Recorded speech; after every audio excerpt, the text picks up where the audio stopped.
Good morning, everyone. How's everyone doing? I see a lot of friends and people I've worked with in the past, so thank you for having me. Again, my name is Dave Weil. I'm with SmithBucklin, and we're going to talk about one of my favorite subjects, is revenue, and something that we're all faced with every day, figuring out how do we increase it, what do we need to do differently. So hopefully our discussion today will help you with that. And what I'm going to talk about a little bit is getting started. All of us have probably a program or thinking about having a program, but how do you get started? So the first thing what we recommend many of our clients do is what we call asset development. And think of it kind of like an audit.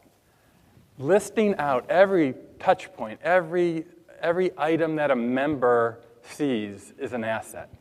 So every email you send out, every newsletter you send out. So you probably do a lot more communication and have more assets than you even think. So step one is really auditing and understanding what are all the assets and what all the values do we have. The second part, of course, is the monetization and the valuation of those assets. A simple email sent to all your members is a very important asset. And that could be monetized, and it's something that you can really look at and say, what is the true value of that email? So having a strategy and talking about, what is our exclusivity is a high value point. What is the segmentation?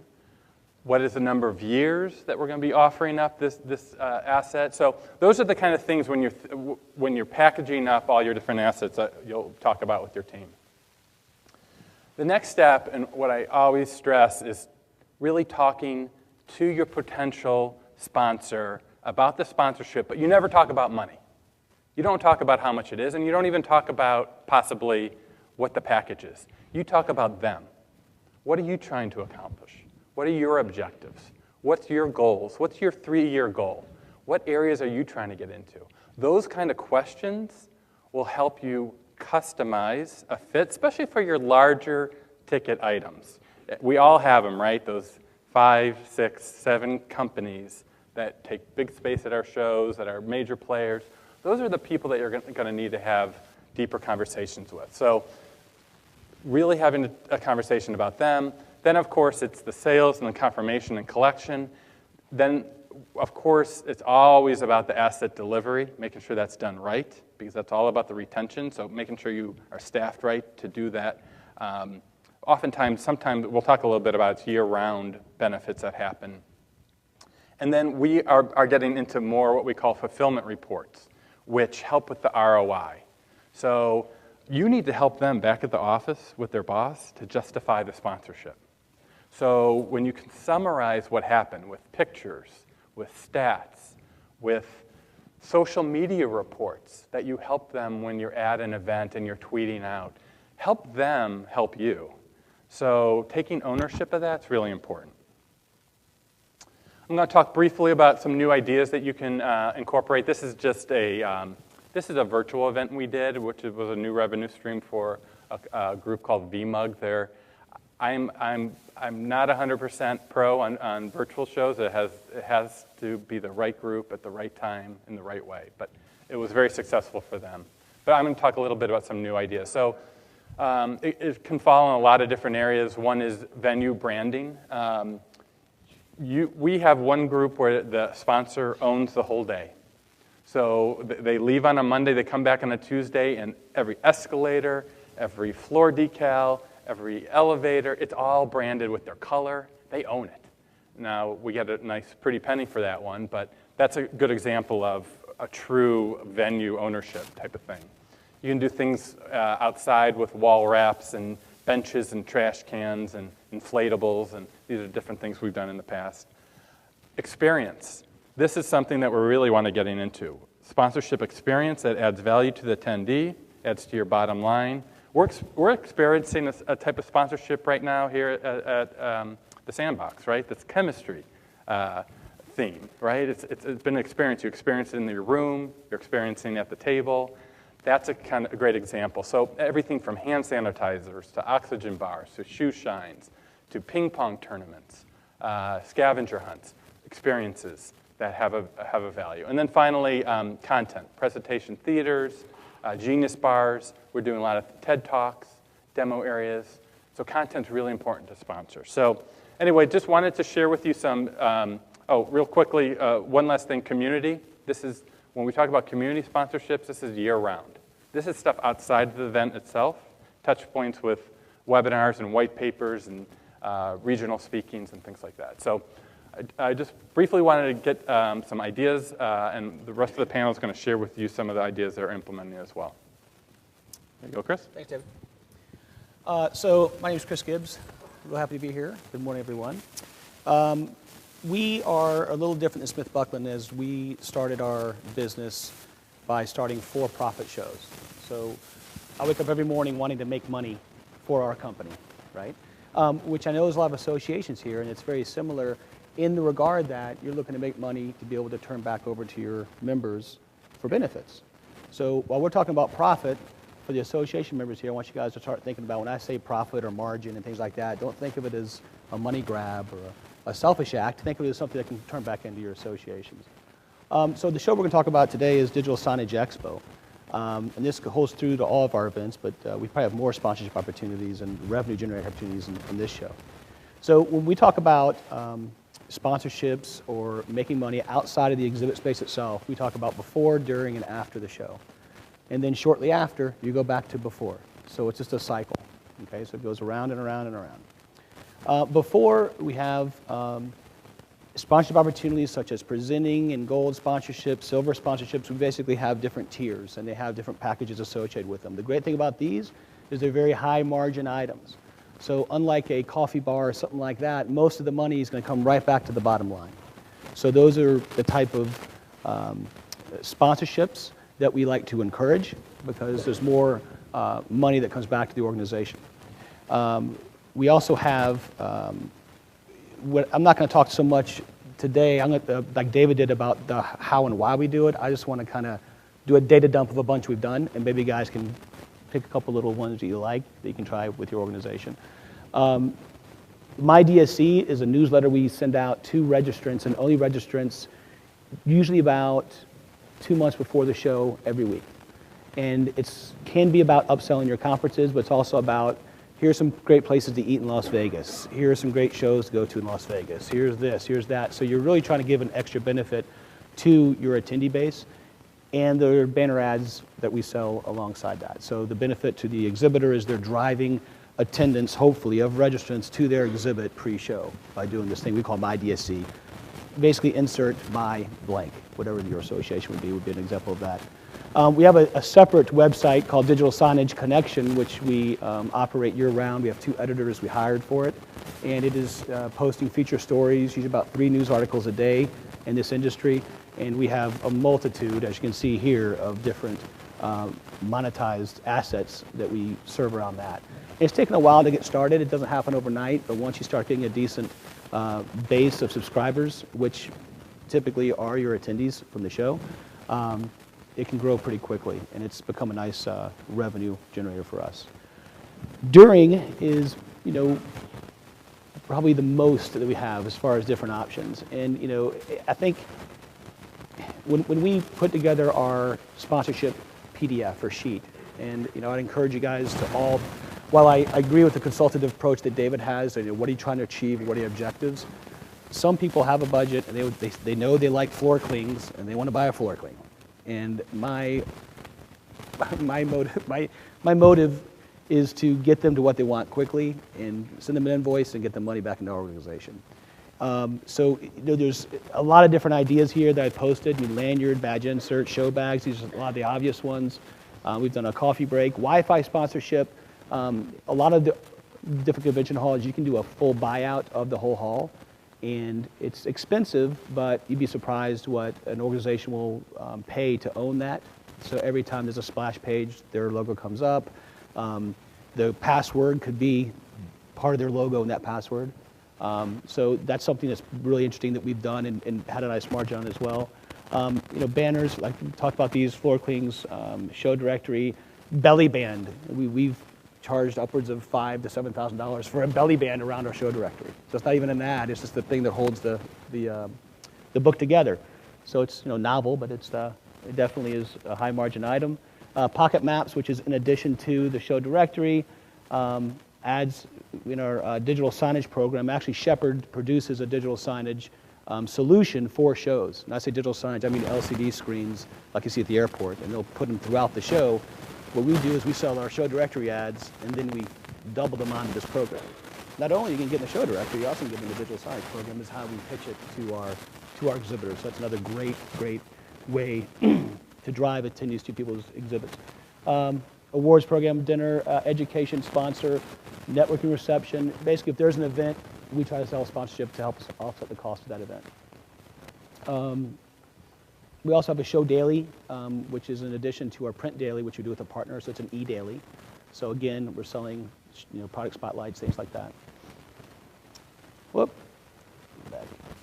After is what you may have missed at the show type of emails that we do. Product spotlights of interesting technology in the case of Digital Signage Expo that organizations want to get to our attendee base. So obviously HTML email blasts. You can overdo it with too many HTML email blasts, but it is the highest margin item that you have probably in your toolbox, and it produces very quick and measurable ROI to your exhibitor base. We also rent our mailing list, which goes through a third-party mail house for one-time usage and the post-show spotlight. So I'm going to pass this over to Mark and let you take it from here. Great. I'm Mark Rosenstock. I'm going to try and do my best not to be redundant to what was said before, so I'll do my best to edit as I go through. We're an independent organizer, and our goal is not to create additional revenue. Our goal is profit. And everything we do, we want to create a sustainable profit, and that's our motive. So when we go about looking at this topic, the first thing we look at is what is our margin on exhibit space. That's our primary sale, or if you have a conference-driven event, what is your margin? And the first thing we do is try and make sure that each of our additional items approximates or exceeds the margin of exhibit space. The reason we do that is so we're not trading dollars or selling against ourselves. In the hierarchy, our first goal is to look at sponsorships or look to attain revenue for those things that are a cost basis that we don't control. An example of that would be security. If we can get somebody to sponsor our security at an event and it costs us $12,000, we look at that $12,000 as pure profit. It's 100% dollars. And in our hierarchy, we'd rather do that rather than sell a coffee break at 52 or 53% profit. So, my suggestion to everybody is know their margins, and as they look at what they're selling, although we believe with you, consultative sale is extremely important, we choose to consult with them on things that are mutually beneficial and help drive our profit margin. The other questions that we go through as we build our sponsorships, and what you see right here are some examples, and I'll go through them in a little bit, is who sells? Another key question that we have as we build our sponsorship program. We've done it all sorts of different ways. And our solution is that we're discovering that more and more people who are buying more and more sophisticated sponsorships may not necessarily be the contact that we have for exhibit space. So our rule is real simple. If the person who is making the decision is the person who buys exhibit space, keep it with your salesperson. Try and sell as many things at point of sale as you can. If you have a space draw, make sure you have your sponsorship list there. Do it at point of sale. Package as many things as you can together. People love packages. Every event we have some sort of silver, gold, and platinum package. And we try and get as many things built in there that are high value and moderate cost and easy for people to make decisions. But post-event, we actually have a sponsorship specialist who works with those individual companies to help build that revenue. It achieves two things. One, is it makes somebody responsible for something other than the path of least resistance, which is the easiest sell, which is exhibit space. And two, it adds a little professionalism, especially when things become more complex. And again, in our organization, we break things down to those things that are show-centric, those things that enhance one's ability to exhibit, those things that support them.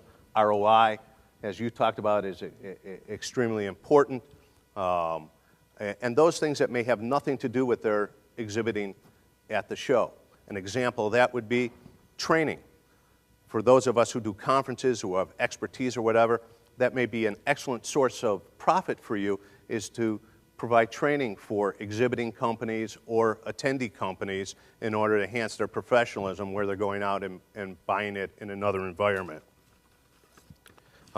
Certain things we believe in, and I'll go through these very quickly, is fairness.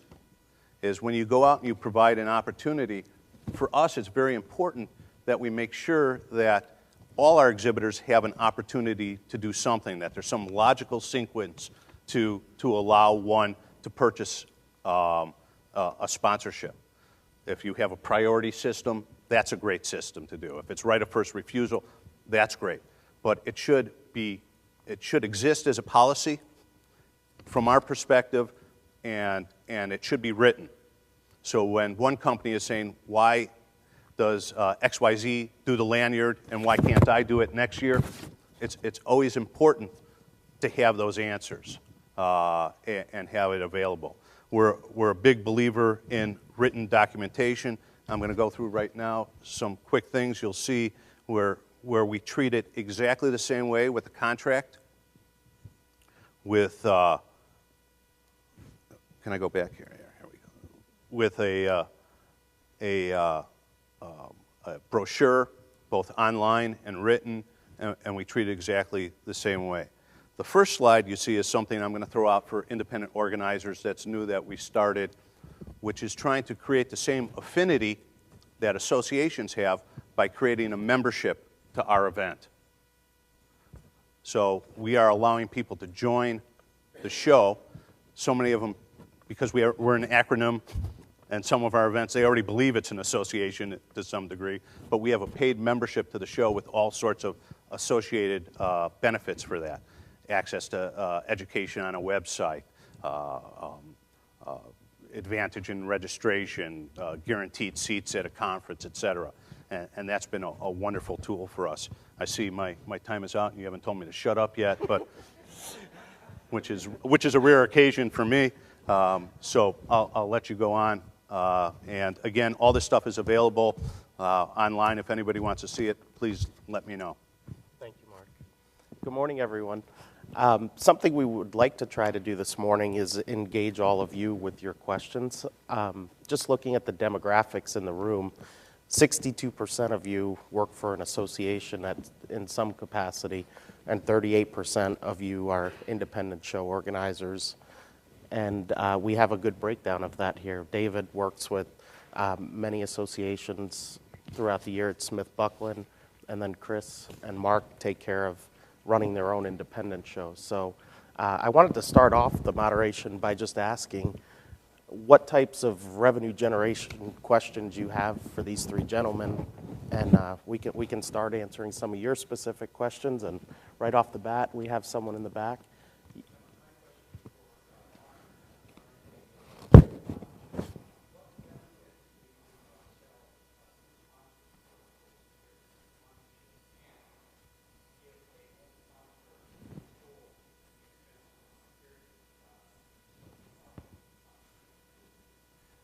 I'll start in reverse of your question. Partial sponsorships are great, and we do allow them, especially when it mitigates an expense. Again, we look at those as pure profit dollars. We make sure we identify it as that, so we're not acknowledging them as the full sponsor, which allows us to sell a multiple. And we also make sure that when we do a multiple sponsorship, that we use the correct pricing strategy for us, which is to try and have half at 70%. So whatever that would be is, if it's $6,000, it'd be $3,000 for full sponsorship, it'd be $4,200 for 2 sponsors, and that's our internal method. The other is acknowledgement, and I think you had some great ideas earlier when we were talking about acknowledgement. You know, acknowledgement, to quote you, is not just a sign in the corner of the ballroom. You know, is we make sure that we acknowledge our sponsors during, if there's a general session, by acknowledging them in the general session. All the pre-show mailings that we do, we'll acknowledge them as the sponsor. We use that on our entrance way, which a lot of our exhibitors will be very, very high value to make sure that those sponsors are acknowledged on the entrance way. So it's mainly through on-site acknowledgement is how we'll handle that. I don't know if that answers your question. Just to piggyback on what Mark was talking about, in our previous discussion prior to the session, I was sharing with them, you know, oftentimes we have on our staff, they might look at a banquet and say, how much does that banquet cost? It costs $80,000. Okay, then our sponsorship's $80,000, and we'll put a 22 by 28 sign in the corner of the room. Let's think about that. Is the value of the 22 by 28 in the corner of the room $80,000? Not necessarily. So what we talk about oftentimes is, what is the value of the exposure? What are we doing to get that sponsor recognition, opportunities to thank people, more touch points and exposure throughout the conference for that $80,000? Yes, there's value to being the sponsor of a nice event, but you also have to think about, what are we giving access to and balancing that out. So that's what we talked about before. I'll add to that too that, you know, I think we always over-deliver in our sponsorships. So I was trying to think how to say this. I want to under-promise and over-deliver. I don't know how that sounds, but we always want to say, this is what you get for the sponsorship, and while we'll obtain all those goals, they always get extra goals. Because we want them to come to us and say, wow, Chris, I can't believe you gave us a free HTML email blast that's worth $1,500. I can't believe we got an ad or whatever. So we're always going above and beyond. And then secondly, we also give first right of refusal to all of our major sponsors. So if you're the Wi-Fi sponsor, then there's a deadline when you get to sign up for it that next year. So it creates kind of a sense of urgency, if they like it, to be able to get it. And we have a conference sponsor with our DSC product that's been the conference sponsor since the start of the event. And he's never dropped off. And he loves it. He's always going to be there as long as he's in business. And then thirdly is we also do multi-year contracts. So for instance, one of our presenting sponsors, which is the highest level, we said, okay, we're going to hold this price at X number of dollars for the next 3 years. We probably were going to hold it in the price anyway for the next 3 years because we were getting a good price for it. But he said, if you hold it, I'll sign up for 3 years with a cancellation clause. So we do it this year. Never even had to speak with him about it. He got the invoice. He's already paid me the first deposit for that sponsorship. So some of these can become automatic as you go down the road if you deliver or over-deliver. And David, just a general question for you. We have a very diversified group in this room, from our organizers that might have a 7,000 net square foot booth all the way up to a 250,000 net square foot booth. For the groups that don't have a strong revenue generation plan, how would you suggest that they start? And when you go about working with a new association, what are the things you tell them in terms of pricing out? Well, one of the trends, and you heard it here, is exhibitors are not just thinking about floor space anymore. They're thinking about your greatest asset, your community. And associations, I'm talking to the 60+% that are here, you have this built-in community that is high value. When you're thinking about offerings, don't just think about floor space or just a coffee break. Think bigger and really talk about and develop a program. And it doesn't matter what your size is, it matters the value of your members. So think through, how can we leverage and how can we package this up? Because that's what they want access to. And that's the most valuable thing you have. And you want to do it the right way. You want to do it strategically. But don't think, I have a small show. It's not about your show. It's about your community. So that's the biggest trend. And I think Mark mentioned it. Single contact, they're thinking holistically. Get with them about the whole offering. Don't sell in silos. So that's the other approach I would recommend. Thank you, David. Turning over a question back to the audience. Yes, sir. On the topic of renewals, currently we do first right of refusal, but recently it was suggested, and they weren't necessarily somebody who has any level of industry experience, that kind of keeps some of the other companies who may want a specific sponsorship keeps it out of their reach. And that, in all fairness, we should allow everybody a chance to have all the sponsorships. And so it was suggested that we do kind of a bidding process to auction it off to the highest bidder kind of thing. What is your thought on that? I mean, I think it's kind of ridiculous. But. Yeah, I mean, as a for-profit guy and working at test, it's a good problem to have. Like you said, I might want to do it, but there's also a certain amount of loyalty you gain from that. For instance, our conference sponsor. If I was to put it at the top bidder and the latest Johnny-come-lately threw a bunch of money at it, I would probably lose it. I'd probably lose the sponsorship from my guy that's been with me for the last 8 years, forever, if I did that. So, and I think it depends maybe on your industry and a certain situation, or maybe also a certain level of sponsorships. For the very large sponsorships, such as the whole conference sponsorship, I put a first right of refusal, and it's worked out very well. I've considered the bidding process. I haven't had the situation where I've had 10 guys knock on my door for one sponsorship. If I did, I may consider it more. But right now, what we do with the first right of refusal, it works well for our organization. Yeah. Ronald Reagan had a great phrase, plausible deniability. And in many cases, I think it's appropriate to the question. I think it's a matter of opinion on the best way to do it. I couldn't, agree or disagree. I think everybody has their own way of doing it. I think the key is that everybody in one's organization knows what the rules are, and when an exhibitor asks a question, we all have the same answer.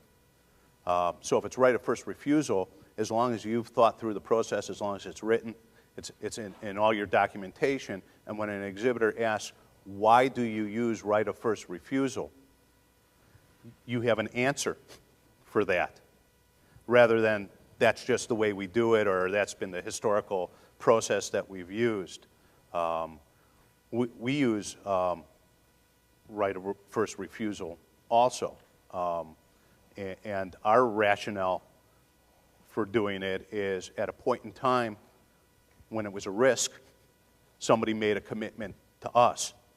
And as a reward for that commitment, this is how we chose to give them a benefit for that. So it was a conscious decision. There could be all sorts of other ways to organize it, but I'm hopeful that everybody in our company, when they're asked that question, that they can tell everybody in the same way that if they buy another sponsorship there, we'll afford them exactly that same courtesy and opportunity.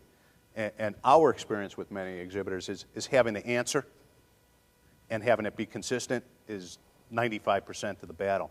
I'll build on that. I think it's really important because that sponsor, who is the first right of refusal, has been working with your organization for years to build this up together.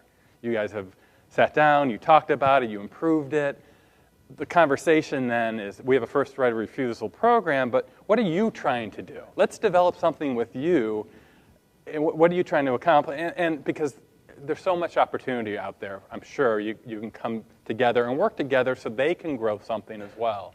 And that way you have two sponsors that are working and happy with a sponsorship. Yes, sir.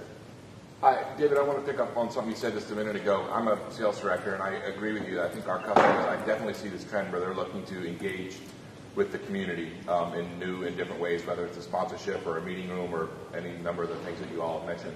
The problem I'm seeing is a lot of them want to do that instead of exhibiting on the show floor, not in addition to. And I'm wondering if any of you are seeing that as well, and if so, how you respond to that. The answer is yes. The new reality is exhibit space is one way to get to a community, so we have to understand that. As much as I hate that, because I'm an exhibit trade show, it's in my blood, but I came to the realization that it's the part of the reality of the new marketing. with the online, with the virtual. It's changed marketing as a whole, advertising, all our whole industry. So I think the packaging of making the exhibits still relevant and important is really important, and making sure on your show floor there's a lot of offerings and different reasons to come onto the show floor, that it's not just, oh, we have exhibits and then everything else is somewhere else. So supporting it. But your observation is right on. It's still valuable, but I think it's changed. To add to that, David, any of the on-site or during the show sponsorships, you have to be an exhibitor or you don't get a sponsorship. Yeah.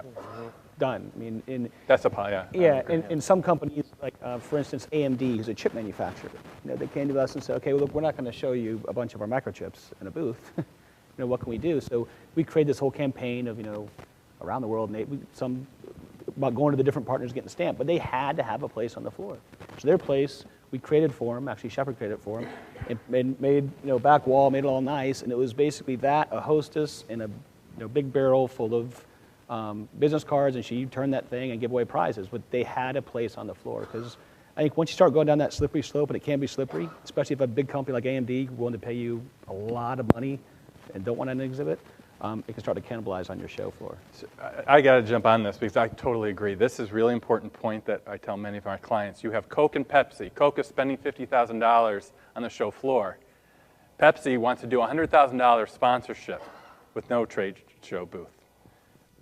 You have to have a show that is, if you want to do a sponsorship and want access, you have to exhibit, because it's not right if you're going to do a show to allow a competitor to have all that access and have all those funds to really support it. So that's fundamental for us as well. It's really about creating a level playing field on your show floor. Yep. So the cost for a lead is X, and so if someone has a cheaper access to that cost, it's not a level playing field. That's not fair to your clients. And Chris, let me interrupt you just for a minute, because I see Mike has a question back there. If you guys look at from the attendee standpoint, we used to have the saying the very best exhibitor isn't necessarily the biggest, it's the one that has interesting products that draw attendees. Is there a way of measuring the appeal of sponsorship, whether it's ads, or whatever, to actually get people to get on a plane, register, and attend, or are exhibits still the biggest draw? Well, I'm a real big believer that sponsorships need to add value from an experience standpoint. It's too easy for us to just kind of do same old, and sell the coffee breaks. And I gave the example of what Shepard's doing right here. It's a theme. It's exciting. It feels different.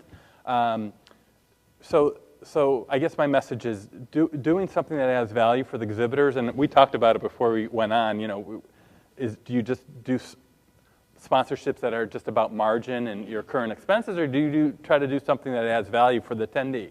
I'm a big believer of the attendee experience is really important, because you want that retention, you want that repeating, you want people to feel like every year I go there, it doesn't feel the same, it feels different and exciting. So, and then the measurement, there's some really nice tools out there with technology to identify if people are using it and if they're enjoying it, that kind of thing. So. It's a pretty complex matrix of why somebody attends, community, you talked about education, all the things that are out there, and the ability to enhance one's experience there. For most of us, the way in which we maintain our events is through creating exhibit space. So I think the key for us is to make sure that whatever is happening on the show floor is always relevant, and the satellite events that are occurring, whether it's a sponsorship, whether it's education, whatever it might be, supports that decision. But for us in most of our events, being a trade show organizer, if we need to change the model, the economic model that we have, we'd have to figure out some way to transition cost and ultimately profit to us from the exhibitor, who, as most of our events are organized, are paying the freight for the event, to the attendee. And most of the studies we've done said that that's a pretty inelastic market. That attendees, with some modest exceptions, are not willing, without the exhibit space, to pay the freight and to create the economic imperative, are not willing to suddenly pay the amount of money we have. So from my perspective, whatever is statistically valid almost takes a second seat to the fact that we all live with this model and we have to figure out how to make it work, because I'm pretty sure the other model will not work. David, did I see your hand up back there earlier? No? Okay. Okay. One of the curiosities I have is actually pricing the exhibit space. There's several shows that we work on where we have crossover exhibitors, and one event might be charging $22 a net square foot for the booth space. Another event with a similar audience might be charging $12. How do you price it out? How do you know what the value of your show looks like? Great question. Yeah, I'm listening to this one too. Yeah. So, does somebody have a piece of paper and a pen so I can take some Are you notes ready? as we go along? Chris, take it away. And the Yeah. answer is, Chris? Yeah.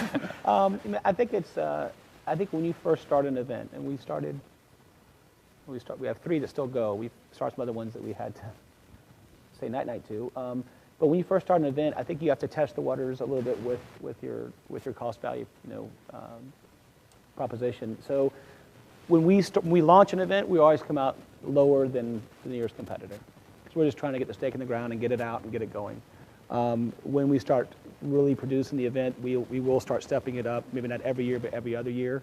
But really, we're trying to stay a little bit below our nearest common competitors, simply because we can build an arm that sales force with that.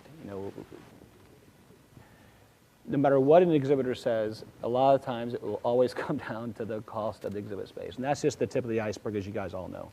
There's a lot of other costs associated with exhibiting, but that's the starting point. If we can get past that objection, then we get somewhere. So we usually start lower, and then once we achieve success, then we'll start moving it up until we start getting pushback. So far, we haven't. I can jump in here. Oftentimes when we have associations join us, we would do some analysis, and the first step is we'll say, let's look at the competing shows in your space. Step 1. We look at it from a potential buyer standpoint. What are they looking at when they're evaluating?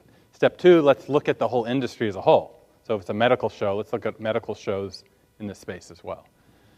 From there, we then start looking, where are we falling within again, it's about the community, it's about that space, it's about the segmentation. And then we start saying, where are we at price point? I would say a common thing for associations, oftentimes they don't have the discussion about booth pricing with the board. And they'll go 2, 3, 4 years without a booth increase. And oftentimes it's because, guess who's on the board? Exhibitors. So one suggestion I always make is, listen, let's put in and let's get approval on a percentage increase every year. Because we know Shepard's has their price increases possibly, the building has their, security, we all do, right? Your staff wants raises. So 2%, 3%, just, it could be every other year, it could be every 3 years, but to have that on, because it's painful from an association standpoint, always to bring up booth prices when you got the board of directors around the table. So that would be my one recommendation, and that's how we kind of look at booth pricing. We have a different philosophy, and we sort of take the, like any other manufacturer or any other producer of a product, is, they each have a niche, and I think the first question when you're creating a pricing strategy is what niche are you going to serve in the marketplace? Cars are a great example. Cars cost all sorts of different money. How does one car manufacturer say we're going to do an $18,000 car and another one's $80,000? They ask themselves the same strategic question. I think the key for us is we choose to be a premium priced organizer consciously, and we have all sorts of other behaviors that go along with that, just like any other premium priced product out there. And for us, that's our key when we choose to go into a marketplace, because we're creating organic launches at times, or we make an acquisition or whatever it might be, is we're looking for that same dynamic. is where we can be premium priced and have premium value. You know, for us, premium value means, you know, certain behaviors. We never charge, you know, like a car manufacturer where everything's included. For our exhibitors, we never charge for a list. You know, we say that's included. We never charge for a corner. We never have a location fee. So that enhances our perception of that, of us as a premium priced organizer. And, you know, I suppose if an opportunity came along where the strategy was such that we could be a low-priced organizer, we just have to shift our strategy to match that. So just to summarize this, I don't think we all spend enough time on pricing strategy. So what you heard was, Chris said, it depends, right? If we're a startup, we price one way. Mark says it depends. If we're a premium, we price it one way. So the answer to your question is a little bit like how much does a car cost? Right. It's really about who are we, where are we in the marketplace, what do we need to do, what's our strategy for our organization. So you know, that's what you're hearing here. It's about strategy and your positioning in the marketplace. Thank you, David. Turning it back to the audience, is anyone having any specific obstacles at this time with figuring out how to price? Or Dennis, you had a question. who did? Dennis? You had a question? Different topic? Well, let's go with it. I'm talking about packaging. A lot of times when the topic of packaging, you know, sponsorships or booth space come up, I mean, that's what they want. They want a sponsorship and a booth. But I've always been told that you never discount your booth space.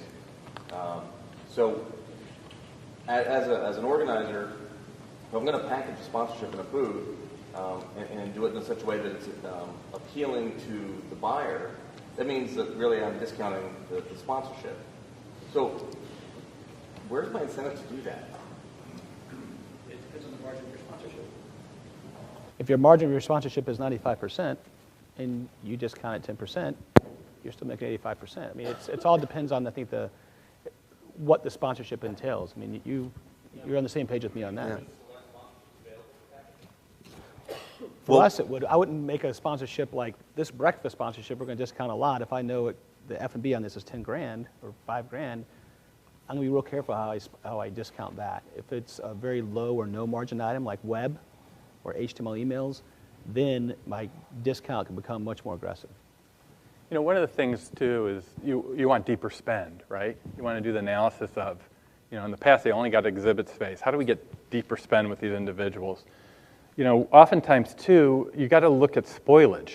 When you have a registration bag or something go unsponsored, that's spoilage, right? Mm-hmm. So that's where we sometimes look at, you know, this has never been sponsored before. Can we throw this in?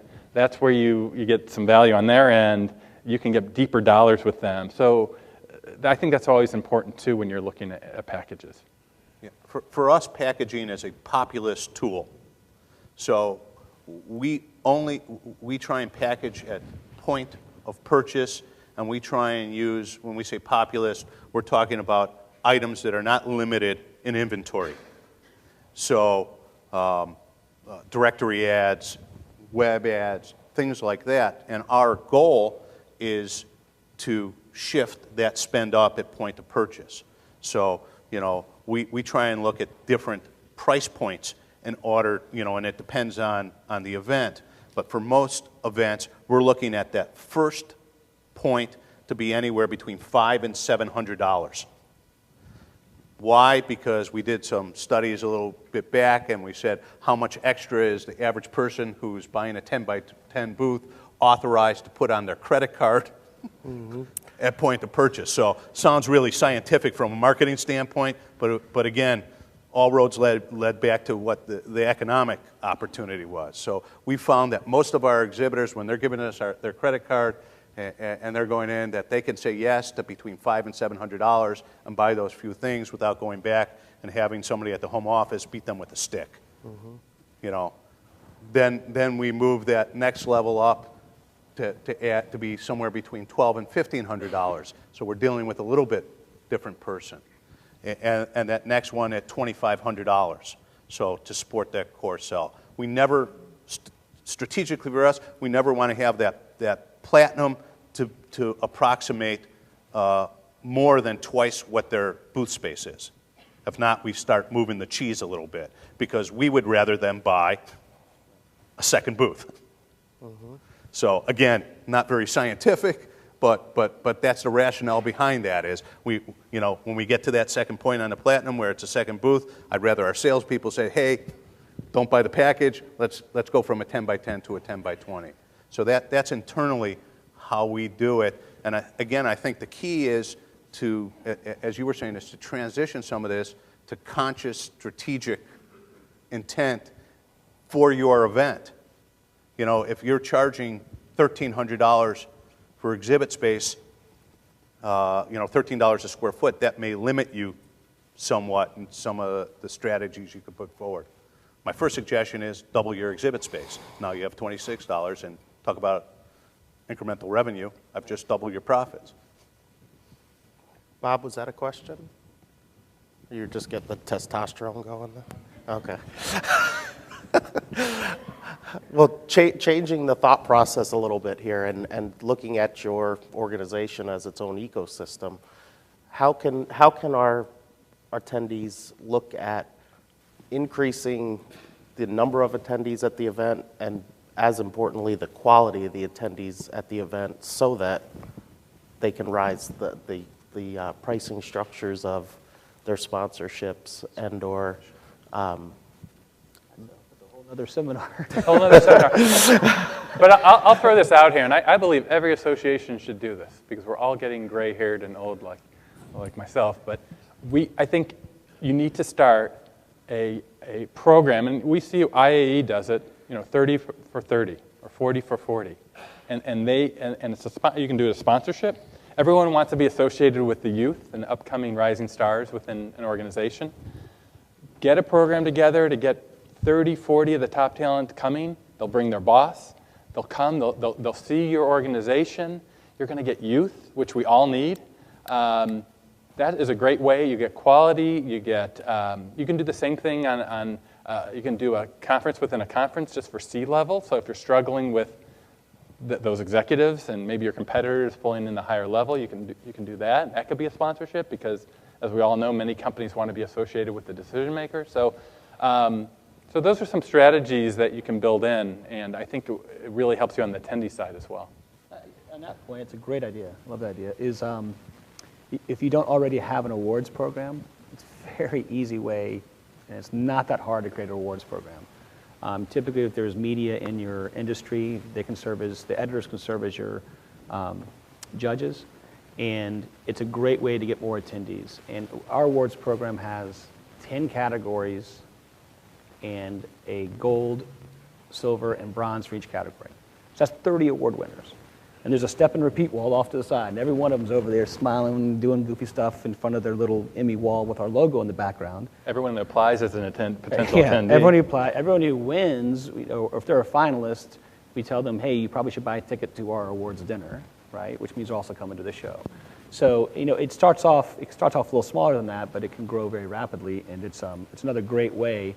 And it's a great way for you to become, more of an industry leader in that space. And there's nothing scientific about it. Yeah, we just had a recent winner, and now all of a sudden I'm sending 3 other people to go with her, and we're doing a press release. So we love it, right? We get this recognition. She loves it, and the conference loves it because now they're getting 4 or 5 people they never got before. And on top of it, they have this database of potential finalists, and it's a no-brainer. And as Chris said, it's not that hard to do. And they're tweeting their picture of them, their award, all their friends and family. So it just kind of starts to spread. Social media. Yeah, social media, great way to do it. Expand. Yes, Becky. I have a question for you guys. There's this very delicate ratio that I feel very uncomfortable. Our exhibit hall is growing and booming and selling out, and I'm adding tabletop booths and squishing them on the floor and driving Francis and Lauren nuts, trying to find little places to squish in more exhibitors. But over the past 5 years, our attendee numbers are stagnating.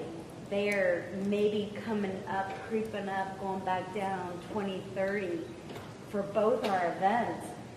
How do you guys feel about that? I mean, I feel a little uncomfortable. I want to sell that hall, but I kind of feel like eventually our exhibitors are going to say, gosh, it's been the same 700 people the last spring events. We're not going to come anymore. Do you know what your attrition is on your attendee base? Do you know what your attrition is on your attendee base? So if you have 700 people, are the same 700 coming back, or are you replacing 300 every year? Do you know that? No, I mean, there are new people coming each event, but for some reason, I mean, I would think that our attendee numbers, our industry is booming right now. We're in urgent care. We are booming. Why are our attendee numbers not booming? What do we do? I mean, I just wonder how you guys feel about everybody on the board is like, well, just, let everybody come. So usually that polices itself, right? Traffic density, it usually polices itself. So for some reason it's booming. Everyone's seen whoever they're meeting at your show, it's working for them. So your individual quality of attendee must be pretty high or good or... Okay. Well, I think she should be up here. Whoever is selling at the show and the exhibitors are complaining, I need to know the secret sauce of that. But usually, okay. But and that the attendees don't come in, there's not that many attendees, but they want to be there because we have an exclusive product. Nobody else, we are the only urgent.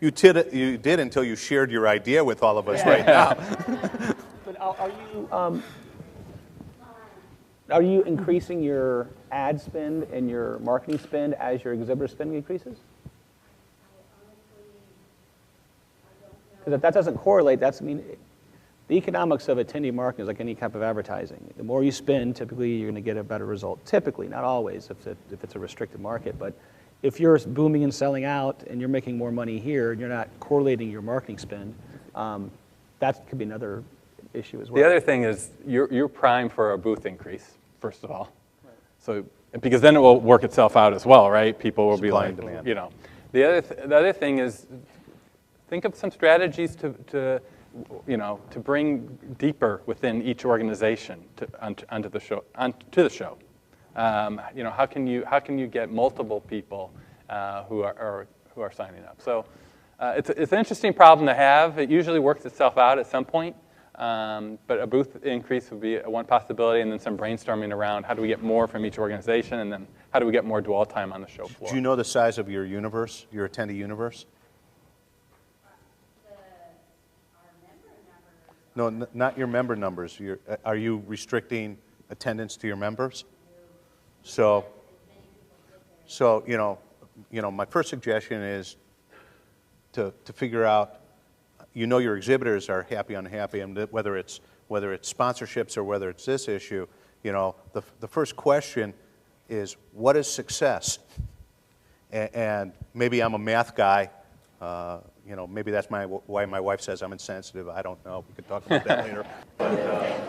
But let's start with me as a math guy. A lot of this boils down to the numbers, and until you define what success is in your market, whether or selling sponsorships, what is the marketing spend in a particular industry, what is the size of your universe, you're not going to have the answer to that until you define what success is, because you don't know whether you're targeting 1,500 attendees and that's successful, or 5,000 attendees.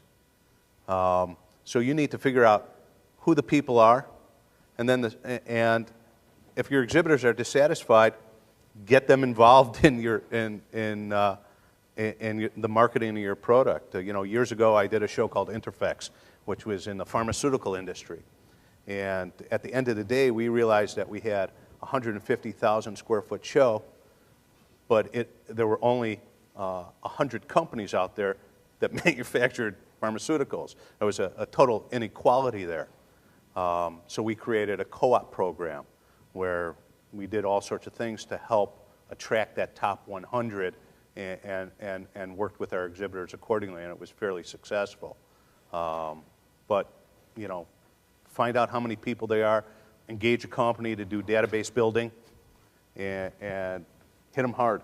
No, I agree. I think you just got to throw more at it, and then while you're doing that, you have to, calm the army down a little bit. And there's a lot of ways you can do that. I mean, obviously, the quality over quantity. I'm sure you've gone down that path, but one thing a lot of exhibitors don't realize is how many leads constitute success, because there's only so much time in a given exhibit hall day. So, for instance, let's say it's a 7-hour day. 10 to 5 o'clock event. And I'm a person, I'm running a 10 by 10 booth, and I get done with the show. I'm like, man, I only got 200 leads. I can't believe I only got 200 leads. What I would say is, okay, if that was the number, whatever the number is, how long are you going to spend having a meaningful conversation with someone? Call it 6 minutes for the simple math.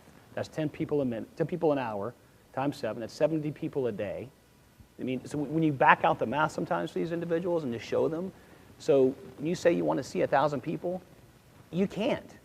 It is physically impossible. So you only can see this many people. So if it's 700 and 200 successful, then how do you get those people to your booth is the answer to the question. We have people there. How do you get more to your exhibit? And then that circles back to why we're here, right? Which is you market. You can't, if a store opens at a mall and it doesn't put up for sale, 50% off, and all these different clearance items and doesn't advertise and market, no one's going to come in that store to see what you got. And you have to sometimes to pull that analogy down to the exhibitor. So how can you set up a booth, not market at all, and then come and question me while no one came to your booth like it's my problem? You know. Great analogy, and I love that. And that's kind of where I've gotten. What are you doing? I put food in there. We have open bar 2 nights in the exhibit hall. I'm putting a lot of money into getting those attendees in there. What are you doing to get them to your booth? And that's the question. And then you stop and you listen. You don't say a word. And they say, nothing. And then you say, well, let me tell you some different ways we can help you there. And then you start going down that path. Right. I oftentimes say, can you imagine starting a business, spending $100,000 and have no plan, no marketing, no preparation, nothing? Like who would do that, right? And so investing in a show is similar to starting, a major investment. So, we do some coaching with preparation and how to choose your staff and how to engage and how to do some marketing, and we own that because there's a lot of exhibitors, like you're saying, that don't do that. And so at the end of the day, you need to help them succeed. And one way to do that really easily, instead of just having your salespeople call them and say, you want to buy a chicken, you want to buy a chicken, you want to buy a chicken, right, is you can do a webinar.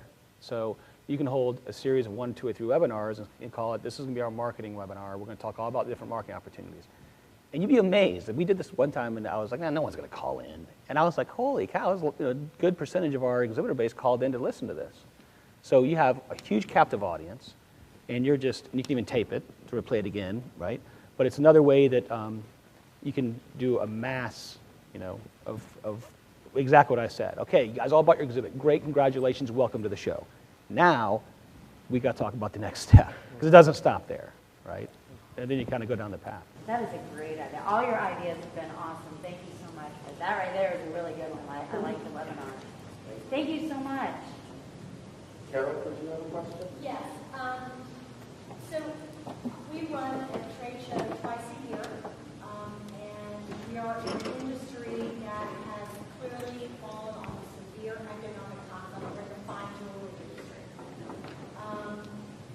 The number of independent retailers who are our target market is diminishing, and the product that the manufacturer is selling has diminished in margin. So, and there's been a huge,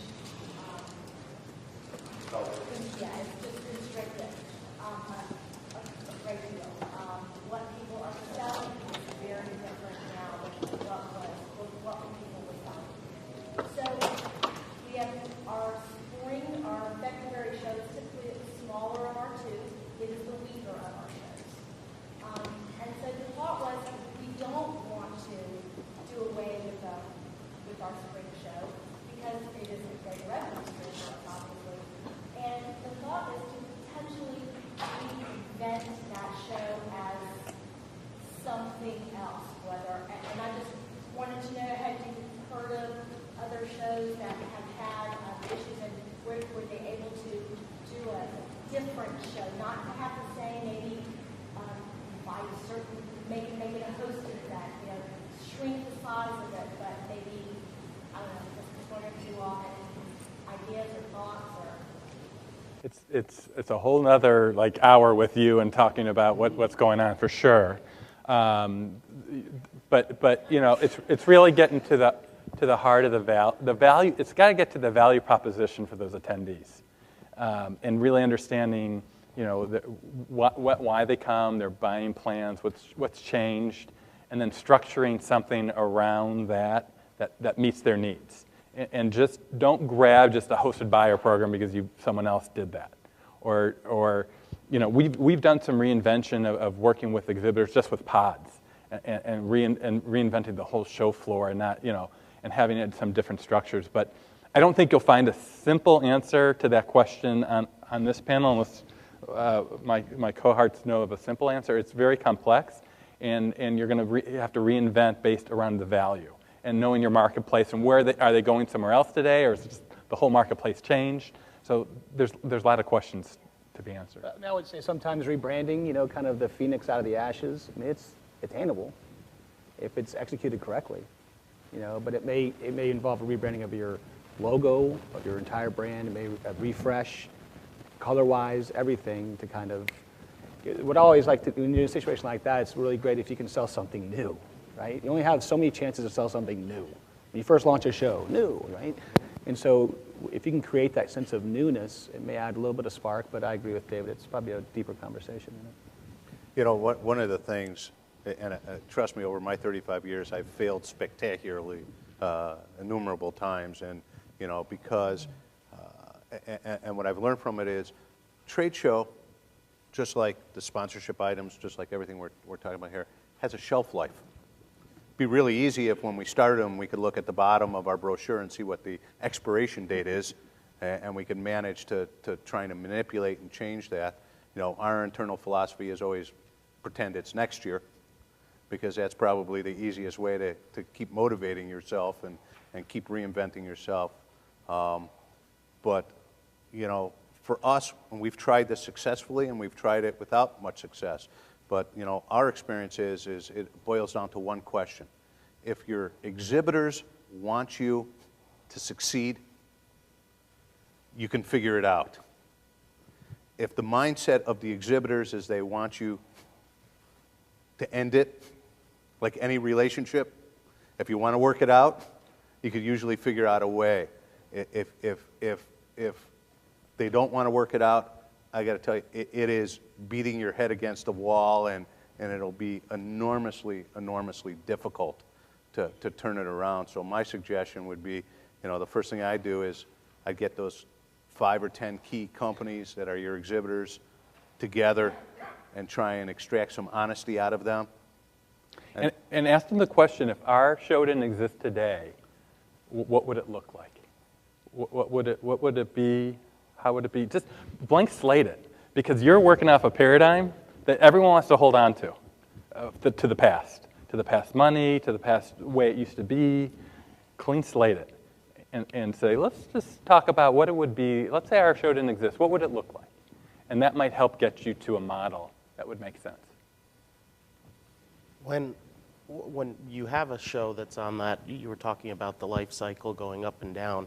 When you have a show that's just going straight up, when do you know, or how do you know, when it's time to start a second event or an east-west or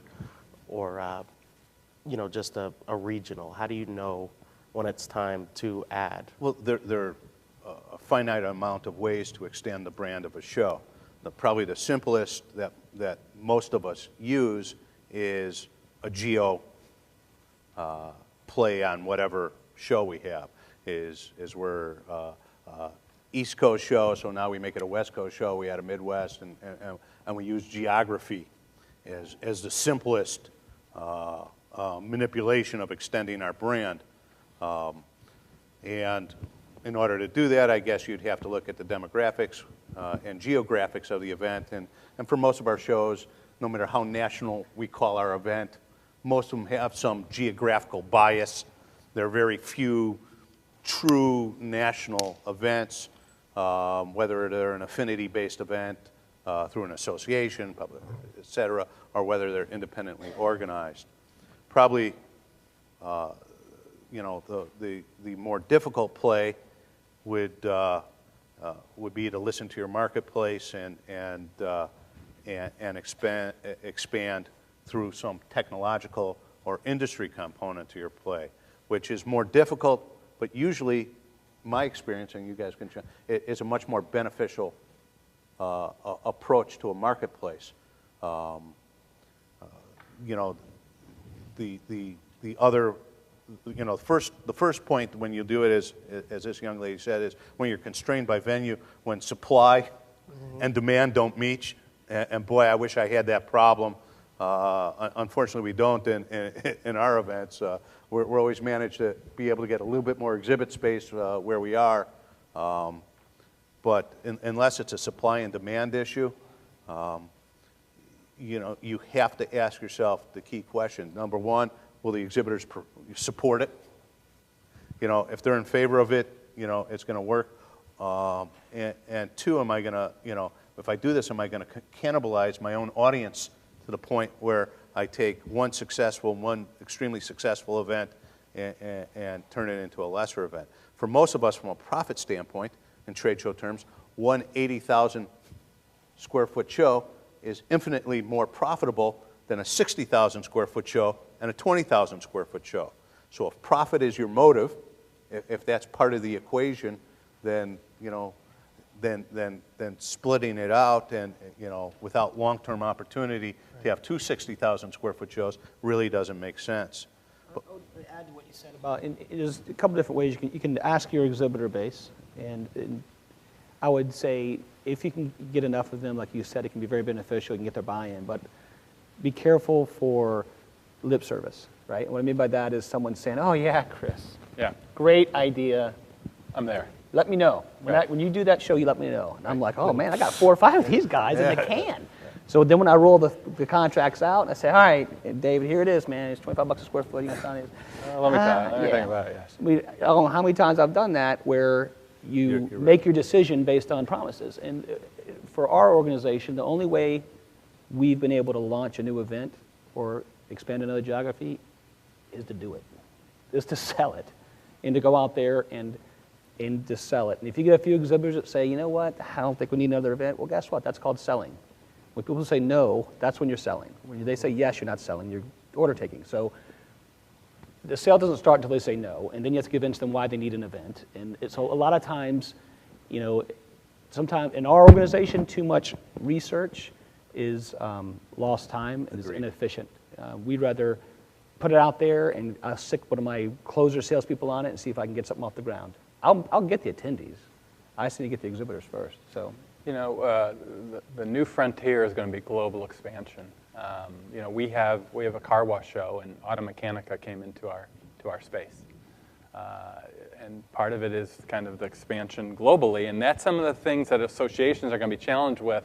On, you know, how do we deal with that? And because the marketplace dictates it, it's not us. Hey, I just want to stay in North America. No, it's them and their marketing strategy. And so, you know, what European organizations are going to be coming in, and who is expanding globally in that one-stop solution. That's again, we were talking about it before we came on the panel. That's a whole nother hour as well. But that's something I don't think is very established on who you can partner with, how's the best way to license. I mean, there's a lot of questions out there. Some for-profits have done it very well. As far as associations, it's kind of new territory for sure. Yeah, you can obviously, if you don't have Google Translate on your website, get that tomorrow, because you know websites obviously are not national, they're international. So to get more of the international attendees in, and secondly is we just last year started doing a Spanish-speaking course, and the whole thing from the moment you walk in the door, they're speaking Spanish till you leave. And it was really well. It was done well. Great. It was a great way to get more international people coming in, because otherwise, translator services can be very, very expensive. So we proposed is to have one track that's all Spanish. However, I would warn you with Google Translator, and Frances can attest. She speaks Spanish, and I sent her a message one day trying to do it in Google, and I think I called her something that wasn't very nice. So be careful when you're using that. And I feel like I've kind of alienated this side of the room because my back's to you. So I want to look over here and ask, are there any questions that I've missed from this side? Okay. Can I ask a question? Of course. How are people selling additional sources of revenue now? Are people using their existing sales force? Are they using a separate sales force? What are you guys finding successful? here. I'm definitely having a separate person do sponsorships. It's just, people who are selling the food space then have a relationship. The person who's selling the sponsorship doesn't. And they're finding what you said is very true, that the person who buys the food space is not the same person that buys the sponsorship. It's typically a person with a higher level of. So I'm having success. Kevin, can you have be a little louder? I mean, you really said this. Yeah. I'm sorry. Brixton. Without the microphone, the other side wasn't hearing you. The other side wasn't hearing. All right, I'll stand up then. Okay, I said that we've been experimenting with using a different person to sell our sponsorship packages, and some of the other ancillary things too. Is the fact that people who are selling booths, they have a relationship with one level in that organization. The people who are purchasing sponsorships are typically not that person. They seem to be a person that's either at a different level. And so we have a specialist that's, it's not what he totally does, but we're experimenting with it. It's having more type of luck with closing sponsorships than having the normal people who sell booths. So, Bob, did you hear him? Yeah. Okay. Did everyone hear him on that side? Is it? A follow-up question? Are you paying them commission-based, or are you paying them a flat salary type of base? That's a great question. On the people who are selling the booths, they're getting a flat salary. The sponsorship guy, he does get a commission. Good. Okay. The one thing a wise man once told me, he said, in the trade show business, if you have someone doing both sales and operations, they'll never get to sales because they're going to always have their to-do list of all their operations. So my one advice, if you're combining someone, hey, Sally Sue, why don't you do it all? You're not maximizing your revenue, I can guarantee you that. So from your structure standpoint, definitely have someone focusing on sales and someone focusing on operations. That's two different personality types, too. Yeah. I mean, you have great salespeople as a certain personality and an operations person, which I'm not. It's a different personality. Right. And unfortunately, a lot of, I know, they're lean, right? You only have a certain number of people, and we have all the stuff we need to do. And so anyway, it's just the nature of the beast, I guess. What if you're faced with a rotation where you go, for example, Atlanta, Orlando, and then you go out to Long Beach or San Francisco with your event? We talk about generating new revenues, but when you move from a low-cost environment to that out to a high-cost, sometimes it's just sustaining the revenue you had. So when you go out, low-cost to high-cost, do you adjust your rates to make up for that, or is it just a year that you're going to accept lesser profit, or do you have another way to generate revenue so you at least maintain a steady margin year over year? We don't rotate our events. So I can't answer the question. Well, then, David, that's probably more along. To be honest with you, when you're rotating, you're making that decision when you're looking at your looking at your future cities. And anticipating that ahead of time, here's our costs, might go up. We don't see a lot of fluctuation in our pricing per se, so your margin takes a hit, but you might pick a certain city that might be expensive, like in New York or Chicago, but we'll pull more revenue in because of the airlift or the drive-in, so you make it up sometimes in another way. But yeah, so we take those in consideration when we're selecting the cities. Oh, I'm sorry. I just had a question. Your list of opportunities, sponsorship opportunities was great. That David Chin listed at the very beginning. And I was just wondering what a Genius Bar was. Oh, a Genius Bar, first of all, stolen from Apple, right? I'm a big believer of stealing great ideas from wherever you're walking around and saying. But what a Genius Bar is an opportunity to leverage what many associations have as these great experts, right? They all want to get in your business and tell you how to do things, but let's leverage on how to use them at the show, and it's a what you would see like an Apple, or it's a bar where we would have a topic of conversation. So let's say there's a typical thing in your industry that people are struggling with, and so it's really attendee to attendee education in an organized way where an expert can share, here's how you go about it, maybe similar to what we're doing right here, and it has a lot of discussions on here's what I'm challenged with, what should we do, and so it's an organized thing that we do on the show floor to increase dwell time and traffic and a reason to go on the show floor. product too. We have a consumer event that our client's not here because it's just ending. It's a launch photo show, and they have all of their people that are versed with different types of cameras. So when people come in and they don't know where to go to buy, and they want to talk to Canon and they want to talk to Nikon, if they're both there and they don't get confused, before they will make that purchase on the show floor, they can go back to the doctors and talk to them and get an honest run-by review. Or take a product there and have them look at it. Sean, trustee. I didn't really have a question. I had a comment about you said who sells your sponsorships. And we've had success with our really largest sponsorships. And it's just kind of our executive director talking to our exhibitors. I mean, he sells the largest ones. He doesn't obviously do, but he gets it going. He gets the conversation going because he's talking to the executives in those organizations. And we don't have to pay commission. But I guarantee you he's talking at a high level about their strategy, their objectives, what they're trying to accomplish, their branding. And he's not getting into how many napkins do you want and what the coffee break.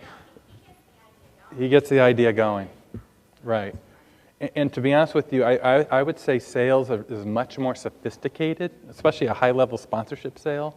If you're delegating that off to an inexperienced person, it will be a much. I don't think you would see what you're seeing today, because you are having the ability to get it to a senior person that understands the industry, that understands what's going on. I have another question. Go ahead. I've seen a trend lately where our bigger sponsors have been taking their money off our showroom floor and putting on private events outside of the conference itself. Have you guys seen much of that trend going on in your industries, and how are you combating it? So are the private events during your show? No, they're not allowed to have them during our show, but after hours, then they'll rent out a whole bar and invite all of everybody there. We've not had it leave our. In other words, I encourage that because it's yet another reason for an attendee to come to a show. Oh, I got to go to the Peerless party. Last year it was amazing. So you may take a little bit of a hit, but the more people that come, ultimately the thought is that they'll have to increase their exhibit space in the future, and it will start to build on each other. So I'd rather someone else throw a party than me any day of the week because they're very expensive.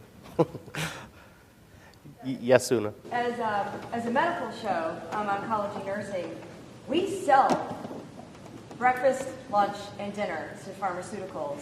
Some have educational credits associated with them, and some do not. So some are satellite events, some are affiliate events, or as I call them, saddle areas or whatever. But we charge a hefty price, and they pay. And if they want that exposure to the attendees, they will pay. And they buy their own food. They do everything. To me, it's an amazing model, but it works. And it's great for the experience as well. They enjoy it, and it helps your expenses. Our attendees pay on their own. So if they can go to a breakfast, lunch, and or dinner, and they don't have to pay for that, it's worth it for them to even stand in line to make sure that they get in. It does work. It's amazing what an attendee will do for a free lunch. Yeah, it is unbelievable. They'll stand in line for 30 minutes. Like, really? I would have bought that and flown you over. But, it's really incredible. And, oh, sorry, Becky. We have satellite events as well, and ours are very hefty and expensive, but it's a great opportunity. I mean, we've had some spectacular events, and like somebody said, the attendees get to go and enjoy a night. Like we were in Vegas, they had a Cirque du Soleil night with all the Cirque du Soleil performers. It was spectacular. We didn't pay for it, they did. Well, I think it's working with your DMC or any groups in town, or working with the bureau that has the accessibility to those different, like if you speak to Vegas, how do you as a show organizer know about all that stuff? So plan far in advance and find that resource in that town for whatever CBD you're using, so that you can talk to them about, well, could we do a sponsorship where we give so many, our top exhibitor, so many opportunities to host a night at, XYZ show. So it's finding out what is in the area of the city that you're going to and controlling it. I think we all sometimes forget what a trade show is, right? A trade show is a show. It's a show. It's a show. Think of it like a circus. Don't think of it like a, well, how you doing? I mean, it's a show. People are going to go to a show, to an event that's fun. And yes, they're going to accomplish stuff, but they're going to have a good time. And the more of those ways you can do that, like you talked about your event, I don't know that I'd combat it. I'd encourage it. Hell, I'd put it on my other events happening during the week on my website. Check out these other events coming. Just get people there. Without people there, you don't have a show. And that's the experience. You know, when I first started, I worked for somebody Carl knows, Milt Keever, and you know, in the days when you were allowed to be mean to your employees, he made me, you know, go to a show, and we had this audit program. So you go to a show, and what he would make me do is, since nobody knew me, ride up and down in the elevator at the headquarter hotel. That was my first job. I would ride up and down in the elevator in the headquarter hotel. And then in the morning, I'd have to tell Milt what people were saying. Because his theory was that when you're part of show management, nobody's going to tell you the truth. You know, you ask people, they're either faking it that because they like you, then saying things are good, or they're making up that something's bad. So Milt's solution was for me to ride up and down in the elevator. So if you see Mark in the elevator today, watch what you say. Watch out. But what people talked about was not the latest product innovation. Right. And it wasn't about how many CEUs they earned at a particular session or how they enhanced their job. In those days, they talked about who had the best hospitality, you know, who had the best entertainment, where the best restaurants were, and that was the psychology behind the event. Now, I acknowledge that there's been some professionalism and some shift and some things have happened, but the basic core human dynamic probably hasn't. And injecting the show into it. The shuttle's another great place to sit down, put a hat on, and just listen. And go that thing 3 or 4 times. You're amazed what you hear. I never was promoted to the shuttle, but I only dreamt at a point in time. You're elevator only, man. I was pigeonholed in that organization. One of the greatest challenges I face is when we go in and interview customers specifically from the medical field or pharmaceutical fields. Their problem is at one point they had endless streams of sponsorship opportunities and revenue sources. Now, because of the laws and the guidelines, they've lost a lot of that. So their question is, going back to the generating new revenue streams, being so limited, where does it come from now? How do we reshape it so it's still legal and helps us get back to where we once were? Well, we all know the pharma codes have changed the environment totally, and I'm looking at Una because we work together and we talk about this every day. And you know, I think the satellites is a great way to do that if you don't have that today. You know, each show interprets the pharma code a little different. Some are very rigid and stringent about it. Others are a little looser. I mean, it's that separation of church and state, right? But I think with your design, working with your contractor, there's ways that you can do things that separate it but create opportunities that are a good value. Also outside the exhibit hall and the venue, we talked about owning the day and the escalators and different things that someone could really feel like their brand is there. So again, you need to really understand the culture, understand your pharmaceutical companies, and really brainstorm together on, you know, what are we doing today and what can we do that other groups are doing? Because everyone's kind of in the medical arena. We're all in the same boat on how we need to do it in an effective way, but really honor the pharma code. So any medical groups tackle that and have had success that right over here want to share? Yes, Debbie. So I'm with another nursing organization, and you're right, like they used to give money for bags, and so, and all that's gone by the wayside, and you have to think of new ways to, they want to engage the membership the entire year. So you have to think of ways to help them achieve that, especially the, you know, so it's the virtual, you know, taking your conference to a virtual level so that members that don't get to attend conference can still benefit from, you know, the education and the exhibit hall. So yeah, it's just like what David said, to you have to have a conversation with them and see what they're trying to achieve, and just, you know, you have to tailor what you have available and brainstorm over how it's a win-win for both. is anybody making money doing a virtual trade show? Anybody here have a success? We had one group who struggled every year. They would have 60 attendees at their conference, and it's a small group. It's not medical, but they went to a virtual this year. They actually got over 100 people who sat wherever they were. They're entrepreneurs. It's a professional pet sitting organization. So they got more, more attendees than they would have because people didn't have to pay travel to get there. Yes, they paid to attend, and then they had some of their companies that, were in the virtual exhibit hall that people could visit. They had someone moderating the whole time, so it works for some groups. Anybody else out there finding that, this panacea that everybody talked about that was going to make us all rich and good looking? Yeah, all out of business, yeah. Is anybody?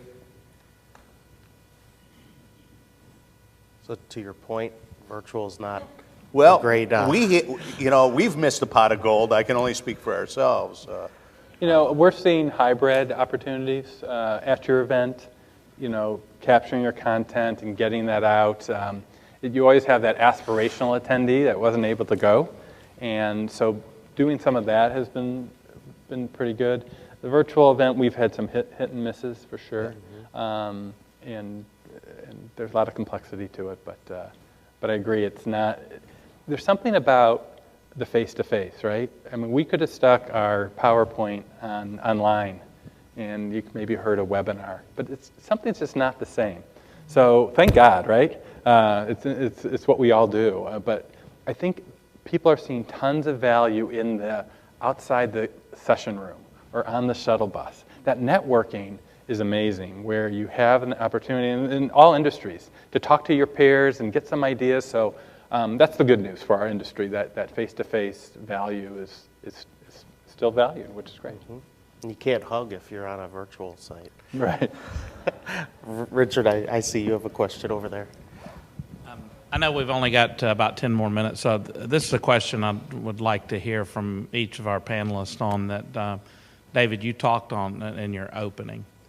How much of this is becoming more educated and craftier about what we do and going out and generating new revenue streams? And then how much of it is just everybody needs to pick up the Who Moved My Cheese book and read it and say that our events world has changed, we need to adapt to the change? Well, I think, to Richard's point, it has changed. And as much as we want to say, hey, I'm gonna build these 10 by 10s and I'm selling concrete, that game's over. And if you're playing that game, you're going to find your show's going to shrink and you're going to lose exhibitors. You really need to look at this in a new and inventive way. And guess what? It's harder. It's not. Back in the day, I was able to do a show without my tech people. Now I need mobile app. And I need marketing, I need year-round. It's much more complex, much more sophisticated than ever before. You have to train your people a different way. You have to look holistically on the community. You have to do new experiences. So, back, I worked in the 80s and 90s. We would to get a floor plan, send it out, applications would come in, so would the revenue. I mean, it's much, much more complicated. I'm dealing with a bigger variety of people. Marketing people, tech people, operations people. So that's the new reality, and what will help us all is the quicker we can get there, the quicker we can align with the people we're selling with, and the quicker we can teach our people some new skill sets and new abilities. Yeah, I mean, I think events like this that Shepard's putting on is exactly what you guys need to be doing. We all need to be doing all the time. Is collaboration, right? Collaboration is going to be the name of the game in our space, and learning about what's next, what's new, and staying ahead of that curve. I mean, you're right. I mean, it is not what it used to be years ago. I've been in it that long, but it's not what it was when we started our business in 2002. It's changed a lot, and it's going to continue to change. Will it go away? I honestly don't think so. I think we all are in for very long, successful careers. But I think you have to stay educated. You have to stay smarter and quicker than your competitor, if you can, more nimble, faster, quicker to market. You can't be afraid to sell something. You gotta sell something. You gotta pick up the phone, you gotta sell something. You gotta use the phone and not just email, because everyone uses email. That's my 2 cents. It's just, it's gonna continue to change. Yeah, and my only point that I'd make on that is, as it all changes, let's not forget that the business we're in. For every tweet, for every Facebook, let's not forget that we're in the last bastion of real-time interaction in a community of customers getting together. And so often in our organization, I have to caution, especially our younger people, that if our product is face-to-face interaction, if what we're selling is that humanistic approach, we cannot let technology take over. We need to talk to our customers. We need to see them. We need to engage them in all the ways that support what our core sell is. I love webinars. I think they're great, and I love the internet, and I love all these tools that we have. But at times, for an industry that is selling that face-to-face interaction, I feel we lose contact with our customer. That's the benefit of being here, all of us together. That's the benefit of a trade show. And I know Shepard does a great job. I'll compliment you guys on how you do it and making sure you go out and see your customers. There is no trade show world. We need to do the same thing. If you have your top 5 customers, put somebody on a plane and go out and talk to them and meet with them. Treat your attendees like they're a customer too. The history of so many of us is we treat our exhibitors as though they're our customer, and we send some electronic mechanism out to an attendee and we hope they come. They're another stakeholder in this constituency. At minimum, let's use the medium that we have, which is trade shows, to interact with them on site. Whether it's a lounge or whatever it is, make sure that us as management, that they feel the same level of belonging that other people do. But, while things have changed, let's not forget why we were successful. Let's not forget why this industry took hold. And you said it earlier. Let's not forget that this business was extremely fun for all of us. And put a little fun back in it. That's going to make it more interesting. So I'm not against the tools, and I'm not against my cheese being moved, although I got to be honest with you, I liked where my cheese was before. It was a good spot for me.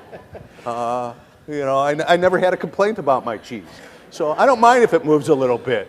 But, I'd rather control my cheese than rather having it move for me, and that's my answer. Yeah, I think just to dovetail what you said about the webinars is, if you can, these tools, if they all can point back to the show. Exactly. So webinars, we do webinars before the show, and they are snippets of what they're going to hear at the show. So we'll have 3 different seminar people say, and if you want to hear more, come to ESC in February. So everything points back to the show. Yeah. Everything goes back to the show. The technology. What's that commercial of BASF? We make it better, right? Is that their tagline? We don't make anything, we make it better. Technology is going to make shows better. It's going to make it more efficient. It's going to allow me to meet who I need to meet because I only have a day now. It's going to make my preparation better because I saw a webinar. So the core is the show, but it's how is the technology going to enhance my leads, enhance who I want to meet, enhance what I want to learn. And that's how you have to look at it, not just adapting technology because some other show. Like, how's it helping our particular group? And that's how you have to make sure your exhibitors look at it too. Yeah. Rich Una has a question. Oh, comment,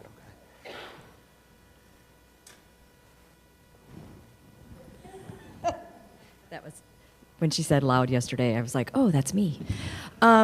Just kind of based off of what you just said, the one thing our organization is looking at, because our attendance isn't where it really should be. We have only about 10% of our 35,000 members come.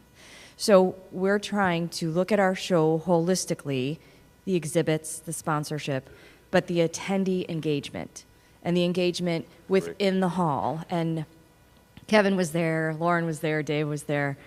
We did something very new this year, and we have 7 strategic sponsors. So these are pharmaceuticals who sponsor our organization overall throughout the year.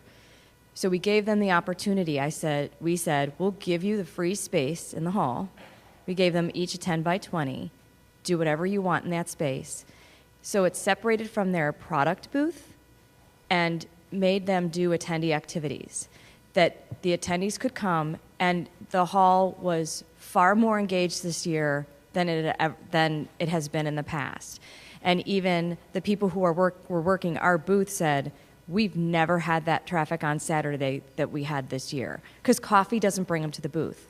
Right. Coffee doesn't bring them in the hall. It doesn't make it happen. So we're trying to look at our show, not just exhibits, not just education, but the whole attendee experience. From when you walk in, we're going to get rid of those lines. When you walk in, when you register, and you go to the opening session all the way till the end. So that's examples of what they did in those booths. Lily had a great one. Give him. Okay. So one of our strategic sponsors is Lilly Oncology, and they do a competition called Oncology on Canvas, where oncology patients, nurses, doctors, caregivers make art, all kinds of art, and they submit it to the competition. Cool. So this is their 10th year doing it, which who knew that, right? So they did. Since it's their 10th anniversary, they're doing 10 cities, and they chose our show to do one of them. So the nurses came, and it was like a paint by number in their booth on these 4 by 6 foot panels.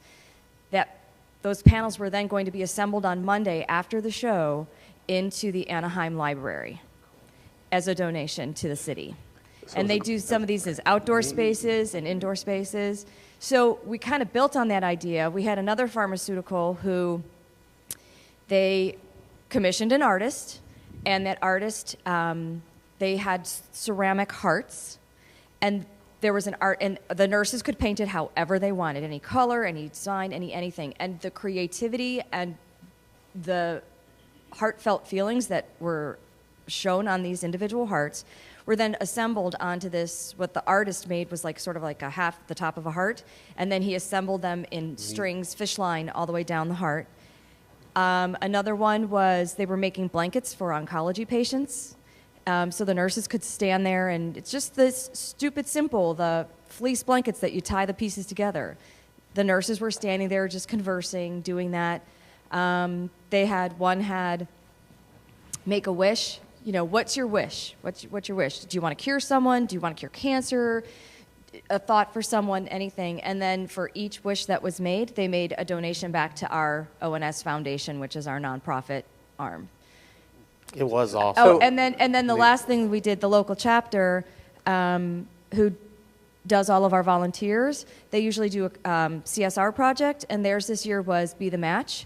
And even though this number is going to sound incredibly low, the people were so excited. They got 72 new registrations for Be the Match bone marrow donation, and 22 of which were minority people who that's the hardest segment for them to get. So it was very engaging all the way through, and it was amazing. What Una just described, it touches a lot of different things, right? The brand, the interaction with attendees and the key sponsors, the promotion, the give back, the foundation, the emotion, and what do you think when the attendees go home? What are they going to talk about? Mm-hmm. Right? I guarantee you, they all talk to their spouses and their family about this painting opportunity. And I stopped by the Lilly booth, and they were just thrilled because they were having this engagement with their attendees in a rich, meaningful way. So, yeah, they created that emotional connection, and it benefited that entire group. We're coming to the close of our session, and I just wanted to wrap it up by asking each of you if there were one thing you would suggest to your peers in the audience about generating new revenue streams, what would it be? My one recommendation, if you don't already do this, look at your organization and your community versus just your event sponsorship. So really look at that. Look at how you're staffing, how you're training your people, and then really look at, again, 80% of the revenue usually comes from 20% of, so take care of those people and really spend some time and strategize and don't take it for granted. I echo that with your top 20%, and I also would say Try to create value 365 days of the year for all your sponsors, even if they're on site. If there's a way you can create value during the whole year, it'll be much more valuable for them. I would say make 3 bullet point objectives, take 5 bullet point things that you're going to do to make them happen, and look at it once a month and make sure you're on target. Thank you. Thank you, gentlemen. And just as a closing note from all the associates out here from Shepard, thank you for being engaged and your time, and thank you for being customers of ours. I personally think that our team's it is the best out there, and you guys, none of us would have jobs if it weren't for you hiring us. So thank you for that, and thank you for being here with us. Thank you.